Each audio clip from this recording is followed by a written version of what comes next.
TDP జనసేనతో పొత్తు వద్దనేటువంటి జగన్మోహన్ రెడ్డి విన్నపాలను కేంద్ర కమల్నాథ్ను లైట్ తీసుకున్నారా? ఢిల్లీ కేంద్రంగా జగన్మోహన్ రెడ్డి ఓటమి దిశగా అడుగులు వేశారా? అదే ఢిల్లీ కేంద్రంగా చంద్రబాబు గారు ఘన విజయం సాధించారా అంటే అవుననే సమాధానం ఇస్తున్నారు కొంతమంది రాజకీయ విశ్లేషకులు. ఇక ఇదే అంశానికి సంబంధించి మనతో మాట్లాడేందుకు టీడీపీ ఎక్స్ఎమ్మెల్యే జగదీష్ గారు మనతో ఉన్నారు. జగదీష్ గారితో మాట్లాడదు. సార్ నమస్తే. నమస్కారం అండి. అమిత్ షా గారు చాలా క్లియర్ గా ఎన్డీఏ మీటింగ్ లో కూడా చెప్పారు. నిన్న honourable prime minister of India Modi గారు కూడా ఏదైతే బీజేపీ వాళ్ళ కన్వెన్షన్ లో కూడా మాట్లాడారు. మనం ఒక లార్జర్ పర్స్పెక్టివ్ లో, నేషనల్ అవుట్లుక్ లో ఎన్డీఏని ఎక్స్పాండ్ చేస్తాము, ఎప్పుడు కూడా ఎక్స్పాండ్ చేయడానికి మేము ఉంటాము. అంచేత ఆల్మోస్ట్ మాకు అందరూ పాత పార్ట్నర్లే మళ్ళీ ఇవాళ వస్తామంటున్నారు, కాబట్టి ఖచ్చితంగా మేము పాజిటివ్ గా ఆలోచిస్తామని చెప్పారు. ఒకవైపు ఉంటే ఎప్పుడైతే చంద్రబాబు నాయుడు గారు అమిత్ షా గారిని కలిసి అన్ని మాట్లాడి వచ్చిన తర్వాత జగన్మోహన్ రెడ్డి గారికి ఆల్రెడీ ఫియర్ సైకోసిస్ లో ఉన్నారు. ఆయన only having hope on hope. Already hope is lost, అది లేదు. అయితే ఏదో ఒకటి చేసి ఎలాగో వచ్చాడు, డెస్పరేషన్ లో ఉన్నారు. ఎందుకంటే ఖచ్చితంగా ఒకసారి 5 ఏళ్ళు షార్ట్ తక్కువలోనే చెప్పుకున్న 5 ఏళ్ళు ఆయన పరిపాలనలో హీఈస్ రెస్పాన్సిబుల్ ఫర్ దట్. ఎక్కడ కూడా డీసెంట్రలైజేషన్ లేదు, ఈవెన్ వాళ్ళ పార్టీలో కూడా ఇంటర్నల్ డెమోక్రసీ లేదు.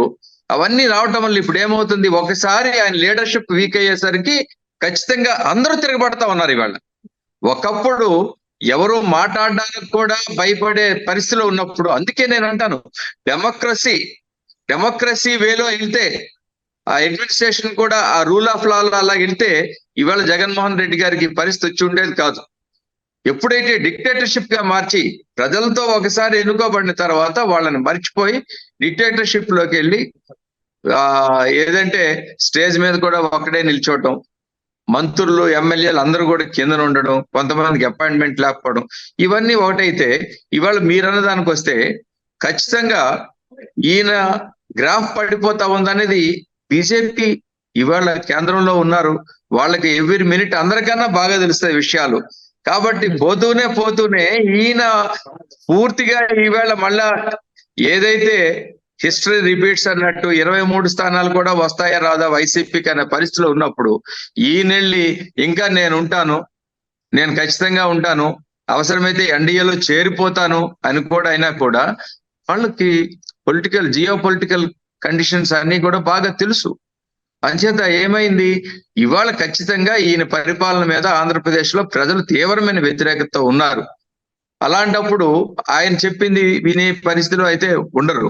ఒకవేళ ఏంటంటే పర్సనల్ ఇన్సూరెన్స్ ఏదో ఉంటే ఇవ్వాలి, కానీ ఇవాళ పొత్తుల విషయంకి వచ్చేటప్పుడు ఖచ్చితంగా తెలుగుదేశం పార్టీ జనసేన రెండూ కలిపి ఖచ్చితంగా ఇవాళ స్వీప్ చేసే పరిస్థితి ఉంటుంది.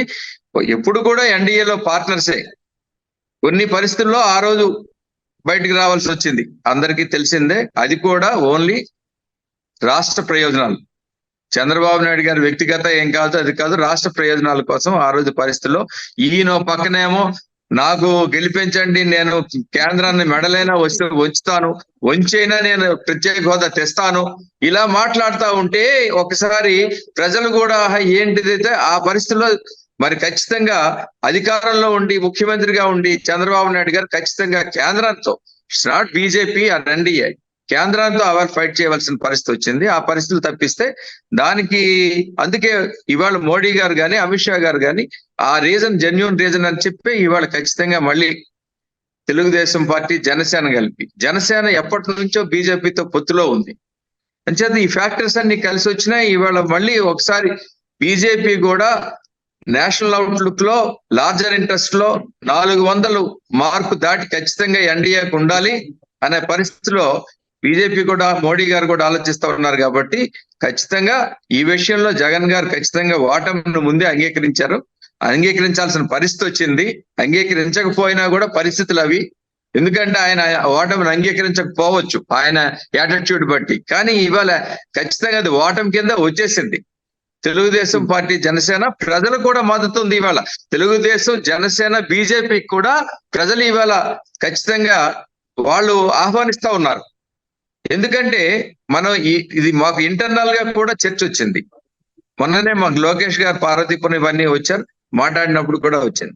బీజేపీ ఈ రోజు కొన్ని వెల్ఫేర్ స్కీమ్స్ కూడా, రైస్ ఎవరు ఇస్తా ఉన్నారంటే ఖచ్చితంగా మోడీ గారు రైస్ అంటా ఉన్నారు.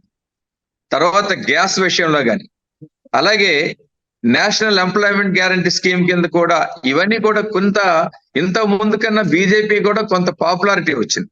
అంటే ప్రజలు, కామన్ పీపుల్ కూడా మోడీ గారు అని తెలుసుకునే పరిస్థితిలో ఉన్నారు. మనం పాలిటిక్స్ లో రిలీజియన్ కలపకూడదు దా విషయం, కానీ ఇవాళ రామ మందిరం వచ్చిన తర్వాత కూడా ఒక యూనిఫికేషన్, ఒక ఇంటిగ్రేషన్, నేషనల్ ఇంటిగ్రేషన్, అది కూడా ఇవాళ ఖచ్చితంగా మోడీ గారే రామ మందిరాన్ని నిర్మించగలిగారు. ఏ ప్రభుత్వం కూడా చేయలేకపోయింది. అది హౌస్ హోల్డ్ దీంట్లో కూడా డిస్కషన్ కూడా జరుగుతా ఉంది. అంచేత ఇవన్నీ కూడా మీరు అంటారు చూడండి, విన్ విన్ సిచ్యువేషన్ ఇవాళ జరుగుతా ఉంది. ఆ విధంగా అంచేత ఈ మూడు ఖచ్చితంగా ఎలియన్స్ లో ఆంధ్రప్రదేశ్ రాష్ట్రంలో రేపు జరిగే ఎన్నికల్లో లోక్సభ కానీ అసెంబ్లీకి కానీ ఖచ్చితంగా క్లీన్ స్వీప్ చేయడానికి అవకాశాలు ఉన్నాయి. అంచేత జగన్ రెడ్డి గారి తాలూకా అస్త్రాలన్నీ కూడా అయిపోయినాయి. ఆయన చేయాల్సింది ఏవైతే చేయగలిగారో అవన్నీ కూడా జరిగిపోయినాయి. ఇవాళ ఏంటంటే పూర్తిగా ఆయన హ్యాండ్స్ అప్ అయిపోయి, అందుకే చొక్కాలు మడత పెట్టండి.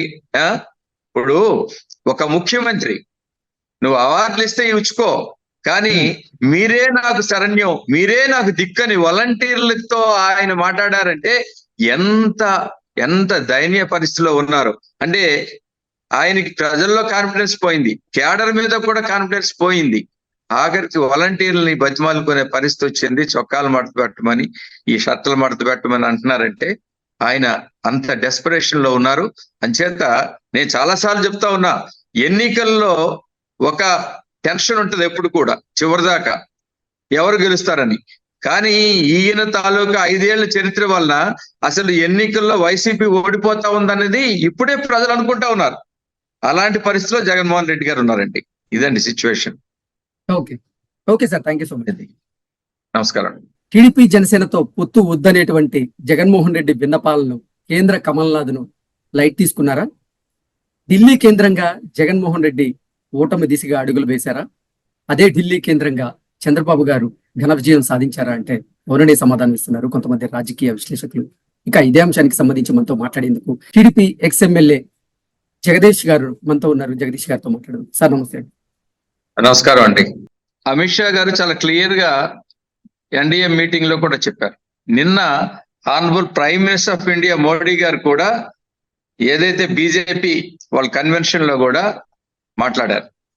మనం ఒక లార్జర్ పర్స్పెక్ట్ లో, నేషనల్ అవుట్లుక్ లో ఎన్డీఏని ఎక్స్పాండ్ చేస్తాము,